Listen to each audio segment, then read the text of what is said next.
Hey y'all, what's up? It's your favorite rapper Lil Brownie out here, and we need to have a serious discussion about Fantastic Beasts 2 because this movie really sucked. Now, I know I'm super late with this video, and I apologize for that. I got caught up with a lot of work, but I'm finally back, so let's talk about this bad movie. I'm not going to go as far as to say that it's absolutely terrible, but it's such a bloated, long, drawn-out, confusing sprawl of a mess that it needs to be addressed. Truth be told, this movie could have easily been great. This could have been like the Obi-Wan Kenobi film that Star Wars fans have been asking for so long. Instead, it ends up being the Solo of the Star Wars films, and we all know how that movie turned out. Let me clarify before I start that I'm a pretty big fan of Harry Potter. I'm not an uber nerd, but I'm not a casual either. I've seen all 8 films, I've read all 7 books, I even took the little Pottermore quiz thingy that shows you what house you'd be placed in if you went to Hogwarts. I was Slytherin by the way, which makes perfect sense if you ask me. Anyway, with all this preliminary knowledge that I have of Harry Potter, along with days and days of thinking about this travesty of a film, I think I finally know the one big reason why Fantastic Beasts: The Crime of Grindelwald failed. You want to know what it is? This guy right here. Let me ask you all a quick question. Have you ever read an interesting book series like, I don't know, Harry Potter or something, and at some point along the way while you're reading, you come across this mention of a book written in the world of the book you're currently reading? And have you ever asked yourself, man, I really wish I knew what the story of the author of that book inside of this book was? No? What are you, stupid? Because that's exactly what this 5-part film series is going to be about. Newt Scamander, the main character of these movies, is the author of a dumb book about animals inside of the Harry Potter universe. That's all he is. And instead of making a movie out of all the other incredibly interesting characters like Dumbledore, Severus Snape, etc., they decided to take the absolute most obscure character ever, and now they're gonna make 5 movies about him? Seriously? Look, the first Fantastic Beasts was a decent film. It was like the Rogue One of the Harry Potter movies. Kind of unnecessary, but still pretty cool to watch. However, one movie was more than enough. There was no reason to bring back Newt Scamander and all of these other characters for a sequel because there's nothing left to tell us. Nobody cares about Newt, and while you could have tricked us into caring about him in the first movie when there's no other familiar characters around, you cannot do it this time around because in Crimes of Grindelwald, you have characters like Dumbledore that easily overshadow Newt Chameleon over here.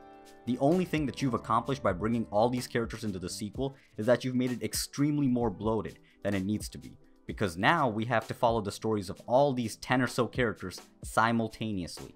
It literally gave me a headache by the end of the movie because there were so many subplots being carried at once, and my brain just stopped working at one point.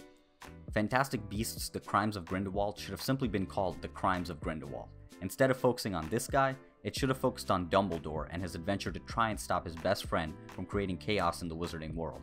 That right there would have made this movie so much better than it ended up being, because at least then you can spend way more time developing Grindelwald's motivations for hating muggles, which would make him into a way more compelling villain if you ask me, instead of just being, another typical Johnny Depp role.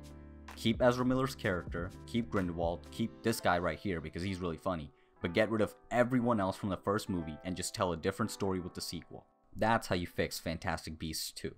It's incredible that I even have to waste my time saying this because it seems like such a stupidly obvious thing. If you're going to expand on this incredible world that has been created by J.K. Rowling, then do it with characters that audiences will care about. Make a movie about Snape, make a movie about Voldemort. Hell, go ahead and make a movie about Ron for God's sake. I'd rather watch any of those than this absolute mess of a film. Actually, on second thought, I probably wouldn't watch a Ron Weasley film. Sorry Ron, but you suck. Regardless, I hope I've made my case here. The only reason why this isn't a full-length review is because I felt like no effort was put into this film whatsoever. And when a movie doesn't put effort into it, I'm not going to put effort into it. I'll just sit in front of my mic and rant about it because I've got nothing better to do. It honestly saddens me that the next 3 movies set in this incredible universe are going to center around this blank hunk of wood. It's really a shame because I love Harry Potter and I love everything about those movies, and in comparison these ones feel so lackluster and disappointing. I don't want these movies to be bad, and they could very well end up being good, but I just don't think it's likely with all that we've seen so far. Either finish off the story with the next movie and go on to a new project, or make sure to completely downplay the Newt Scamander moments in the next 3 films. I don't see any other way that the Fantastic Beasts franchise can last. But that's just my thoughts on the movie. Once again, I apologize for being so late with this video, but I needed to get my thoughts out on this film, even if it came out months ago. Regardless, let me know what you think in the comments below on what really ruined this movie for you. If you actually liked the movie, go ahead and tell me why. If you liked the video, hit the like button. If you didn't, hit the dislike button. Just be honest, that's all I ask. If you want to see more videos like a video on the new Dragon Ball Super Broly film, be sure to subscribe.